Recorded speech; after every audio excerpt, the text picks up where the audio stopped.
ఇందులో మీరు సజ్జల లాంటి వాళ్ళ సహకారం తీసుకున్నారని కూడా ఈరోజు ఓ సెక్షన్ ఆఫ్ మీడియాలో డిబేట్లు పెట్టి చెప్తున్నారు. ఏం జరిగింది సార్? నా నంబర్ మీకు ఇస్తాను. నా కాల్ లాగ్స్ గత 10 సంవత్సరాల నుంచి తీసుకోండి. సజ్జల అనే వ్యక్తికి నాకు ఎటువంటి ఈవెన్ 1 సింగిల్ కాల్ వెళ్ళినా కూడా ఓకే ఆయన్ని నేను ఈ రోజు వరకు కూడా ఎప్పుడు కలవలేదు. ఆయన్ని నేను ఈ రోజు వరకు కూడా ఎప్పుడు కలవలేదు. ఇప్పుడు 2014 తర్వాత నేను ఎప్పుడు రాలేదు. నాకు రాజకీయంగా ఎటువంటి సంబంధము లేదు. మిత్రులు అంటారా? అన్ని పార్టీల్లో నాకు మిత్రులు ఉన్నారు. సార్ ఇప్పుడు వైఎస్ఆర్ సిపి కంటే అదర్ పార్టీస్ లోనే నాకు మిత్రులు ఎక్కువ ఉన్నారు.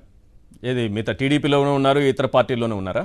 అదర్ పార్టీలు అన్నింటిలో కూడా జనసేన, టీడీపీ, బీజేపీలో ఉన్నారు, బంధువులు ఉన్నారు.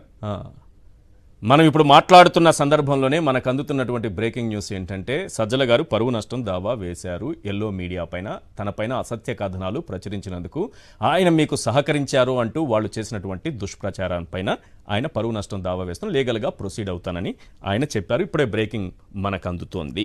నా క్వశ్చన్ ఏంటంటే ఆయన పరువు నష్టం దావా వేస్తానంటున్నారు. మీరు ఇప్పటి వరకు ఆయనతో కాల్ కానీ ఫోటో కానీ, అంటే ఈ కేసు తర్వాత, ఈ కేసు ముందు, ఏది ఫిబ్రవరిలో మీరు కేసు పెట్టారు కదా సార్, ఒకటి 2014 ముందు కానీ 2014 నుంచి 2024 వరకు కానీ సజ్జల అనే వ్యక్తిని నేను ఏ రోజు కలవలేదు, మాట్లాడలేదు.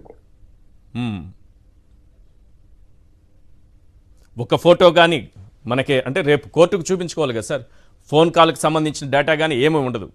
మీ ఇద్దరి మధ్య ఎటువంటి మీ ఇష్టం, మీరు సాయి శక్తుల మీరు ఎక్కడ చూసుకుంటారో చూసుకోండి.